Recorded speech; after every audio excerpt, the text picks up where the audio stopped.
Priatelia, ponúkame vám nami vyrobený očistný set proti negatívnym energiám a na príval pozitívnej energie. Je to skvelá pomôcka k dosiahnutiu harmonického života a osobného šťastia. Cena za set je len 29,90. V našej ponuke je aj ručne vyrobená Ouija doska aj s planžetou, držiakom na vonné paličky. Balíček obsahuje aj vonné tyčinky s aromou dračej krvi. Skvelo využiteľný ako dekor vo vašej domácnosti. Cena 16,90. Viac informácií na našich sociálnych sieťach.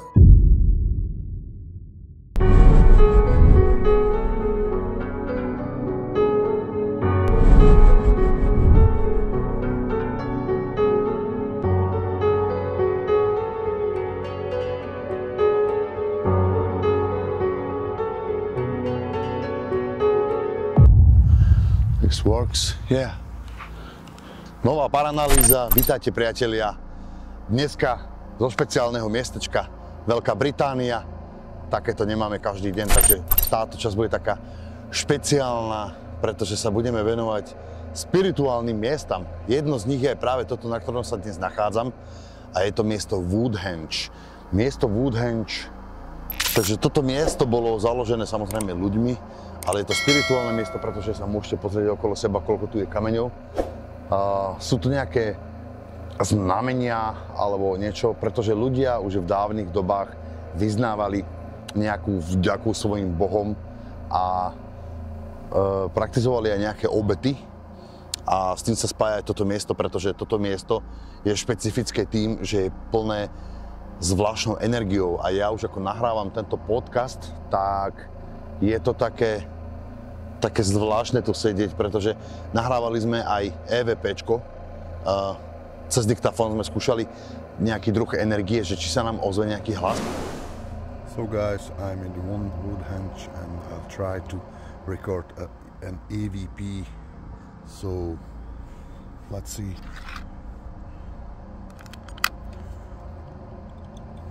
Some spirits here. Do you want to talk with me?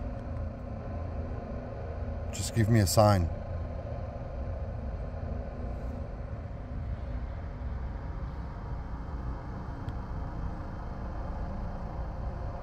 Spirit, come forward.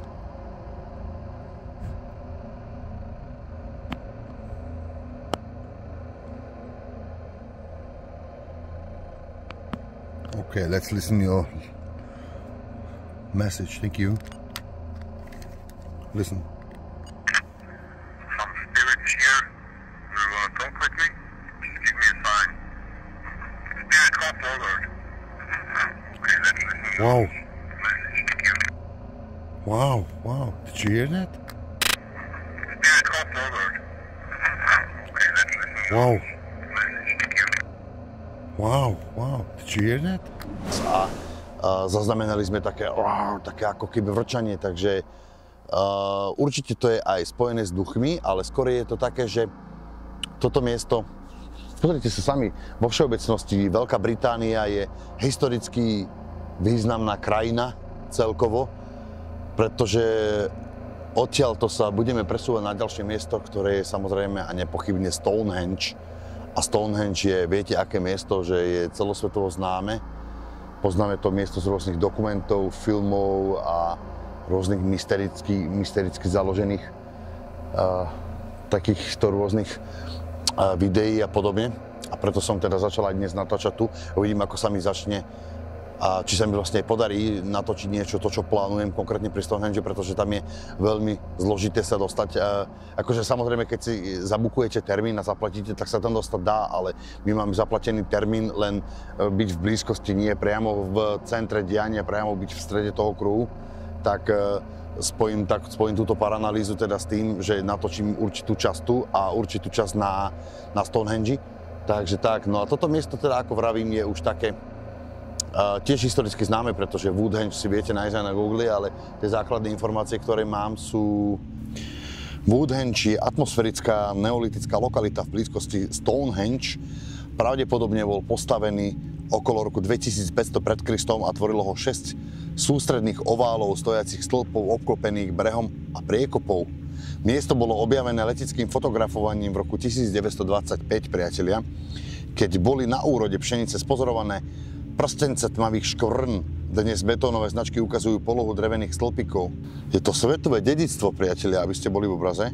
Objava výkop v roku 1925 sa vodca letky Gilbert Insall lietal nedaleko dediny Wiltshire v Durringtone, keď na poli pod sebou v úrode pšenice zbadal zvláštne útvary. Fotografia, ktorú urobil v ten deň, ukázala sériu tmavých škvrn na sústredných prstencov, ako aj niekoľko ďalších značiek v rovnakom poli. Väčšie miesto bolo v tom čase známe ako pokrývka cesta alebo prikrývková cesta, niečo podobné, a považovalo sa za diskovú káru z doby bronzovej. Zaujatý Insall sa nasledujúci rok vrátil a urobil ďalšie fotografie. Takže celkovo toto miesto bolo samozrejme objavené ľuďom, ono už nejaké, priatelia, bolo to vytvorené ľuďmi už pred Kristom, a objavil to tento letec, ktorý letel nad týmto miestom, takže zaujímavé, a bolo to vytvorené kvôli nejakým vravím, že rituálom, spirituálnym veciam a podobne, takže je to pre mňa zaujímavé tu byť, a hlavne je to mojou veľkou cťou tu byť na takomto mieste, pretože paranalýza väčšinou je z nejakých priestorov, hej, alebo z opustených budov a podobne, alebo teda odo mňa z domu. No ale toto je taká špeciálna epizódka, takže kvôli tomu odtiaľ to ideme na Stonehenge. No a ďalšia vec je tá, že výkop na mieste začali v júli 1926 Ben a Maud Cunningtonovci a ich synovec Robert Cunnington ako malý tím a ich malý tím robotníkov počas nasledujúcich 2 rokov strávili 15 týždňov vykopávaním miesta a odhalili, že tmavé škvrny na fotografii boli diery a prstence, ktoré boli okolo brehu priekopy, priatelia. Toto bola kedysi priekopa. Takže manželia nakoniec kúpili pozemok a nainštalovali naň malované betónové stĺpy, aby sa stránka zobrazila návštevníkom. Takže toto sú pravdepodobne oni a ja na jednom z nich sedím. Vidíte, že tu má modrá farba, žltá farba a tam dokonca aj nejaká taká ako keby nie bordová, ale fialová, nazvime to. No, aby sa stránka zobrazila návštevníkom. V roku 1929 napísala podrobnú správu o lokalite Maud Cunningtonová, ktorá sa rozhodla pomenovať lokalitu Woodhenge. Preto mala toľko podobností s nedalekým Stonehenge. Takže priatelia, toto je tá pani, ktorá to vybavila, založila, no nie ju vidieť, ukážeme ju potom na nete. No a takže toľko to asi z tohto dnešného miesta, že táto paranalýza, no sme paralizovaní, z toho parazanalizovaní, nazvime to, a nezabudnite sa pridať na odber nášho YouTube kanálu, pretože pokračovanie tejto paranalýzy bude zo Stonehengeu. Takže čakajte to a sledujte, o chvíľku sa vidíme. Čaute.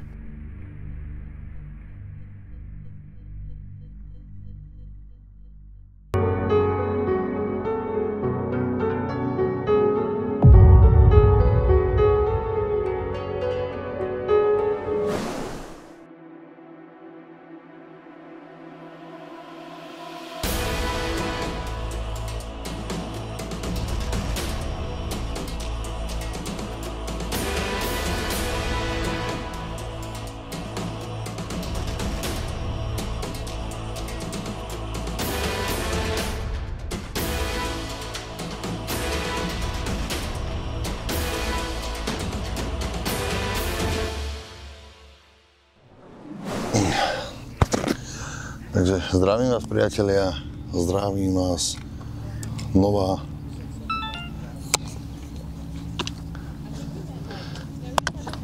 ďalšia paranalýza a ako si môžete všimnúť, tadá, z krásneho miestečka, oficiálne Stonehenge. Priatelia, som veľmi spokojný, že som sa mohol ocitnúť na tomto mieste a natočiť pre vás, pre mojich sledujúcich niečo z takéhoto miesta. Čo na to hovoríte? A poskytnem vám aj exkluzívne zábery, ktoré natáčané niektoré aj nemohli byť, pretože táto aréna, táto celá zóna je zakázané striktné tu lietať s dronom, ale mne sa tu napriek tomu podarilo. Porušil som možno nejaké pravidlá, zákony alebo niečo podobné tuto v Británii, ale v podstate chcel som vám priniesť čo najlepší content a preto som si dovolil tu okolí nalieta. Nie sú to žiadne ukradnuté zábery, sú to moje, pretože nikde inde ich nenájdete. Úplne, že maximálne moje zábery, takže preto sa pridajte na odber a pozrite si túto paranalýzu. Chcem sa vyjadriť teda k niektorým lokalitám, ktoré sme zatiaľ navštívili a v tejto paranalýze uvidíte exkluzívne zábery z miest, ktoré sme zatiaľ navštívili a čo sme zatiaľ nahrali. Takže prvá lokalita bola Masonic Hall. Masonic Hall bola taká lokalitka spojená s tímom britských lovcov duchov. Išlo o skupinu New Dawn Paranormal, ktorí sú spojení s viacerými ľuďmi a konkrétne Lindsay ma zobrala na toto vyšetrovanie, kde ju zavolal sám Liam, ktorý je členom alebo hlavne zakladateľom tejto skupiny New Dawn Paranormal. Inak dajte im follow. Ďakujem, že ma zobral na toto vyšetrovanie, týmto pozdravujem Liama aj celú jeho skupinu. A chcel by som povedať takú vec, že skúšali sme v tej veľkej hornej miestnosti nejaké vyšetrovanie. Na diktafón sme zaznamenali rôzne EVPčka, nejaké také zvláštne, ale najlepšie, čo na tom bolo, sú slová, ktoré sme nahrali alebo respektíve slová, ktoré nám povedal Ovilus. Boli podľa mňa súviseli priamo s touto budovou, v ktorej sme sa nachádzali, pretože je tu žiadny oficiálny príbeh, ktorý by sa spájal s Masonic Hall, na internete nenájdeme. Je to skôr o tom, že má to samozrejme, že je to okultné miesto. Okultné miesto, kde sa robili satanistické rituály a napriek tomu budova je stále udržiavaná, ale energie, ktoré v nej prebývajú, spôsobujú prejavy, ktoré sme zaznamenali aj my. Čiže nemôžem sa vyjadriť ako konkrétne, že k nejakému príbehu, že či naše evidencie súviseli s tým, čo sme nahrali, alebo niečo podobné. Je to skôr o tom, že snažili sme sa zistiť prítomnosť paranormálnej aktivity a to sa nám podarilo. A podarilo sa nám to za rôznych okolností, s rôznymi prístrojmi.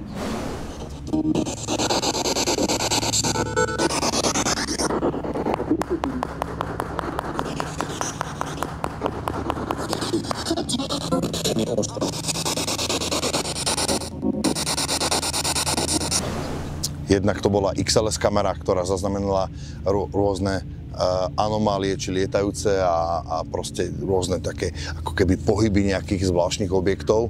A ďalšia vec je tá, že plus tie EVPčka, ktoré zaznamenal EVP recorder, alebo teda samotný Ovilus, slová, ktoré sme dostali. No a celkovo, pozrite si aj zovnieško, ako to vyzerá proste, že celkovo táto budova neviem, koľko má 200 rokov, alebo vyše 150 rokov. Nemám to úplne naštudované, pretože to bolo všetko, sa to zbehlo tak rýchlo, že sme len prišli na toto miesto a bum, poďme vyšetrovať. Tak sme išli rovno vyšetrovať a aby som vám priniesol čo najlepší content, tak samozrejme hneď sme nečakali a hodili sme sa rovno proste do toho vyšetrovania a začali používať rôzne zariadenia teda a musíte chápať aj to, že aj live stream, ktorý pre vás robím, zaberie dosť času. Čiže venovať sa samotnému natáčaniu nového kontentu, epizóde a prichystať všetko a hlavne to, že som bol na to sám, je dosť priateľa zložitý. Takže prosím vás, berte na vedomie to, že je to dosť ťažké a príprava takéhoto kontentu, na to treba minimálne minimálne. V podstate, na čo sa teraz pozeráte, tiež robím sám a akože toto ťažké nie je, ale celkovo tie epizódy a to vyšetrovanie.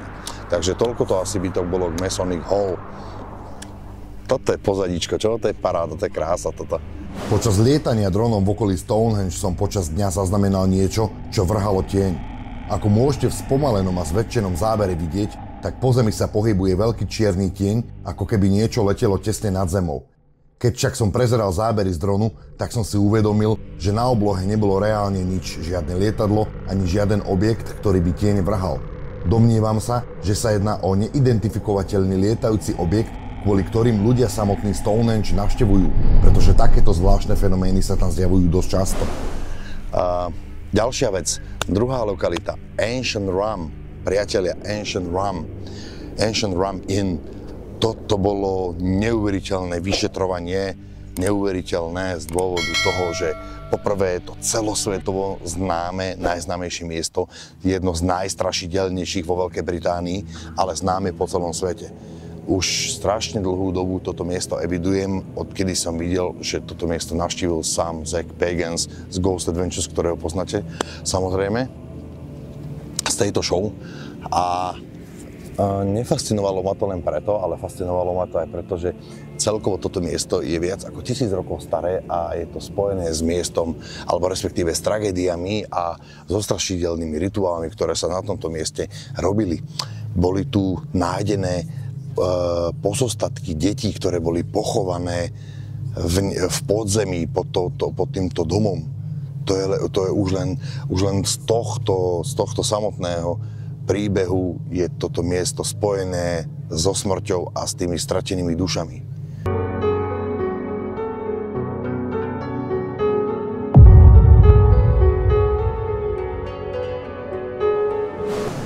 Celkovo, keď sme sem prišli, tak sme mali také pocity aj s kolegovcami z skupiny ACR Explorer. Pozdravujem ich a ďakujem, že s nami na tomto mieste boli, pretože som im vďačný, že pomáhali nám so všetkým, že natáčaním a takisto aj vyšetrovania a tak ďalej. Takže veľký pozdrav pre ACR. Ďakujeme. V mene The Invisibles. Ďalšia vec je, že Wow, Ancient Rum má asi 6 alebo 7 miestností a každá jedna z nich je špecifická niečím iným.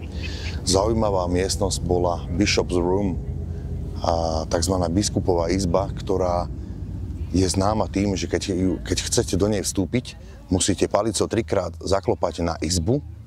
Je to ako keby nejaký taký rituál alebo niečo, že proste musíte to dodržať, aby ste mohli vstúpiť do tej izby, pretože inak sa duch tohto biskupa nahnevá a bude sa prejavovať a bude robiť zlé veci. Takže poďme do biskupovej izby. Biskupová izba, Bishop's Room. Priatelia, toto je... Zaklopal som 3-krát, takto. Môžete si všimnúť tento ilustračný záber. A potom už som tam vstúpil a začali sme sa chystať na to vyšetrovanie, kde už predtým vyšetrovala samotná Lindsay.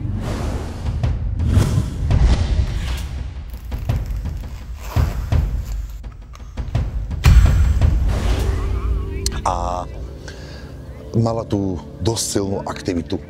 Zaznamenala tiež, neviem čo presne, pretože to live streamovala. Ja som bol v tej dobe som bol dole a natáčal som si svoje do epizódy. To, čo práve vlastne už vidíte, alebo z epizódy, ktorá bude prichystaná, to už je v tomto prípade jedno. A ja som mal nejaké poprvé zvláštne pocity, áno, strašidelné, môžem povedať, že strašidelné, nie je všetko strašidelné, ale také nepopísateľné, neviem, zvláštne proste, keď prídete na miesto, ktoré je spojené s tragickými udalosťami a so strašidelnými rituálmi, satanistickými a neviem akými, tak a viete o tom mieste, že také je, tak aké budete mať z toho miesta pocity, no toto všetko dokáže ovplyvniť ľudský stav a charakter a povahu človeka v ten moment, keď sa na tom mieste nachádzate, takže je to plne pochopiteľné. A to chcem povedať, že rôzne evidencie, nejaké orby, samozrejme všetko sa dozviem ešte postprodukčne, viem, že veľa sme toho zaznamenali, ale viacej sa dozviem, keď sa pozriem do tohto postprodukčne, keď to bude zostrihané, pretože toto je paranalýza pred spracovaním samotnej epizódy a bude ešte paranalýza po spracovaní epizódy. Takže o čom viem zatiaľ, čo na mieste samotnom sme dostali, boli zvláštne lietajúce objekty čiernej farby na XLS kamere. I heard that this room is the most haunted room in Ancient Rum. Wow! Wow! Did you see that, brother? Yes. Yeah. Yes. straight in front of the sensor, somewhere here. Somewhere. Thank you, thank you, thank you. Postavu si myslím, že sme nezaznamenali žiadnu, skorej fakt tie lietajúce objekty rôzne tam, ktoré lietali rôznymi smermi a okolo nás a do nás a od nás a proste nad nami a všade možné. Takže to je určite 100% no v podstate potvrdzuje to, čo si myslíme, že by to mohlo byť. Už počas natáčania aj ACR prišli za mnou, jak som bol vonku, lietal som dronom, mi hovoria, počúvaj Luke, počúvaj, že bol si hore teraz? A hovorím, že nie, že pretože natáčal som nejaké ilustračné zábery, alebo som livestreamoval niečo, proste niečo vykonával, nejakú činnosť, chalanisko, a že z niečoho nič sa otvorili dvere a potom sa zatvorili. A že bol som tam len so svojou ženou. A hovorím, nemohla to byť ona? On že nie, jak to mohla byť ona, však ona držala telefón a ja som rozprával do svojho streamu. A že my sme sa otočili v jeden moment, keď sa otvorili dvere. A hovorím, Lindsay bola kde? A tá si zasa v druhej časti domu dole live streamovala. A ja som bol vonku.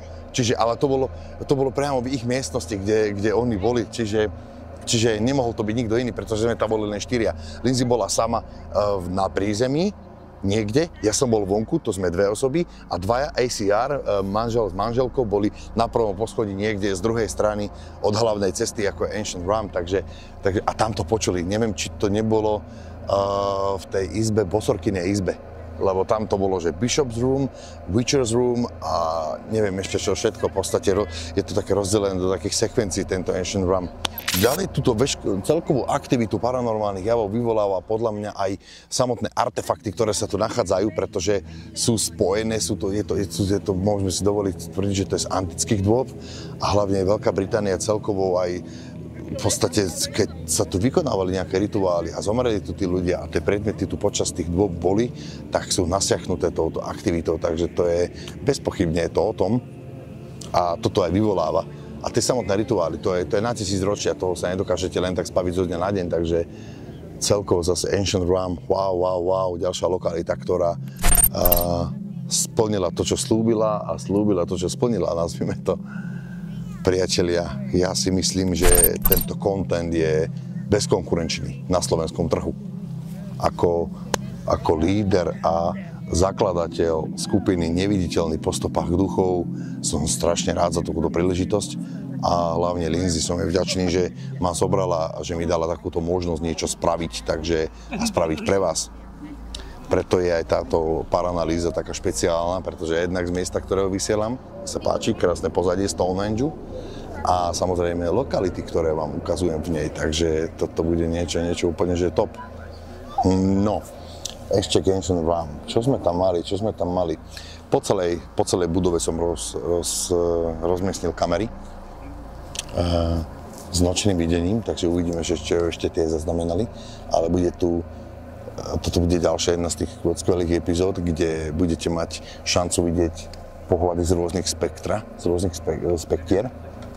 Takže myslím si, že bez pochyby toto Ancient Ram takisto. To miesto celkovo také, že wow, aj keď to skončilo trocha zvláštne, ale tak teda, dobre to vyšetrovanie stálo za to určite.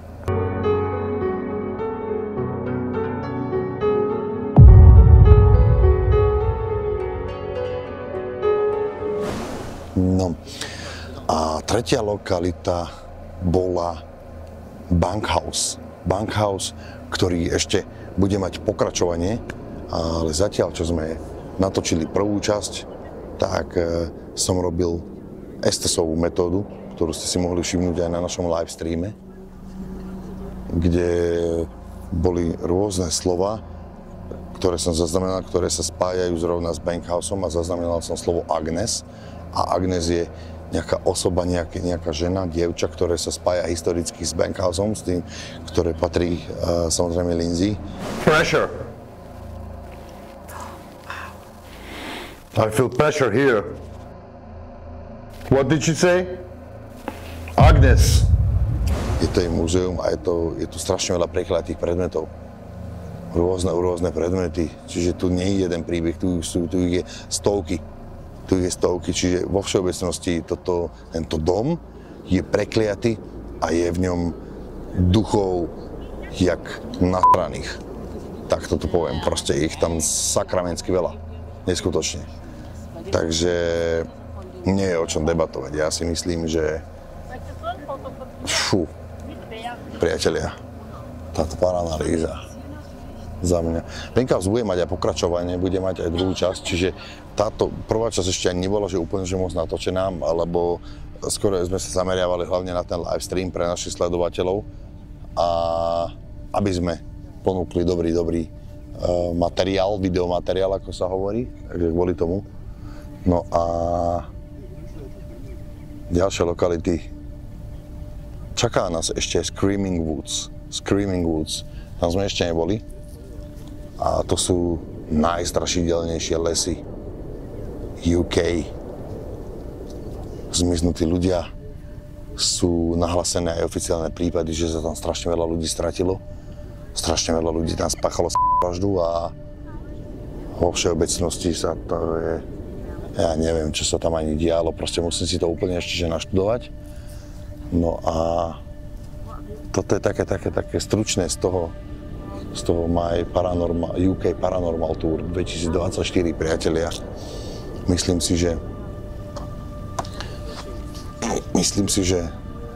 je to veľmi zaujímavé a je sa tu na čo pozerať.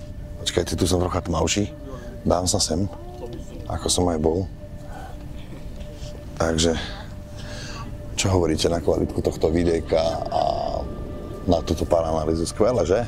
Preto aj nahrávam vo svojom materinskom jazyku, pretože je mi to ľahšie povedať, aby sme to vedeli potom preložiť do anglických tituliek. Pretože po anglicky, ako isto viete, nie som ešte taký 100% speaker, ale učím sa samozrejme, takže čím ďalej, tým to je lepšie. A ďakujem za vašu podporu. Teším sa a je to neskutočné. Ďakujem za sledovanie tejto paranalýzy, priatelia. Sledujte nás a vidíme sa najbližšie z ďalšej lokality. Díky moc, čaute.